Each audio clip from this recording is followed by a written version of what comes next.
2 জানুয়ারি গেছিলাম শ্বশুরমশাইয়ের বন্ধুর এক নাতির অন্নপ্রাশনে। ওখানে গিয়ে পরিচয় হলো বাবার এক বন্ধুর সাথে। বেশ মজা হলো। আমার ভিডিও করা দেখে উনি বুঝতে পারলেন যে আমি বোধহয় ছোটোখাটো ব্লগ করি, এবং উনিও দেখিয়ে দিলেন উনি একজন, তার আগে বলে দিই, একটা নাটকের দলের সঙ্গে যুক্ত। উনিও বললেন, চলো তাহলে আমার ট্যালেন্টটাও শো করা যাক তোমার ব্লগে। আর এত সুন্দরভাবে শো করলেন, আমি না দেখিয়ে পারছি না।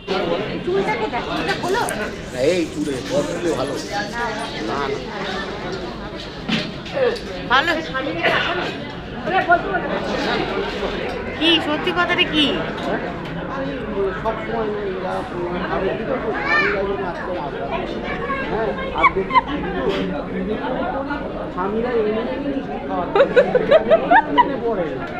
আমি কিন্তু তোমার এটা রীতিমতো দেবো ফেসবুকে।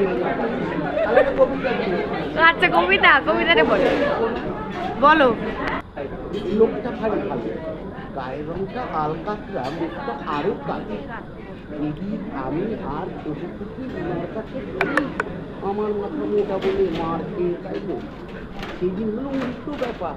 ছোট্ট করে বলি, পশুপতি চেঁচাতে গিয়ে ছিন্ন বলার মধ্যে আমার পড়া ভুল হলে মাস্টারমশাই মারতে আসলে সঙ্গে সঙ্গে লোক সেদি বাঁচলাম ভাবছে। তাই তো আমি অন্ধকারটা সবসময় চাই, আলো জ্বললে পড়তে হবে, ভালো লাগে না ভাই? বাহ বাহ বাহ, ব্রাভো ব্রাভো ব্রাভো না। এই একটা সালে কালকে ভাইরাল হচ্ছে।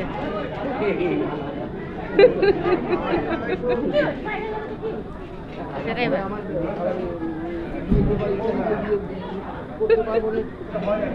কি বলছেন?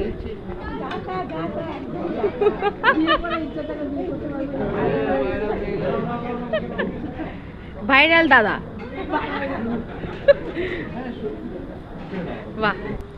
যদি আপনাদেরও ভালো লাগে তাহলে please do put a like, comment, share. আমার সত্যি খুব খুব খুব ভালো লেগেছে। If you like it more, you can also subscribe my YouTube channel আমরা রায়া অ্যাজ ওয়েল।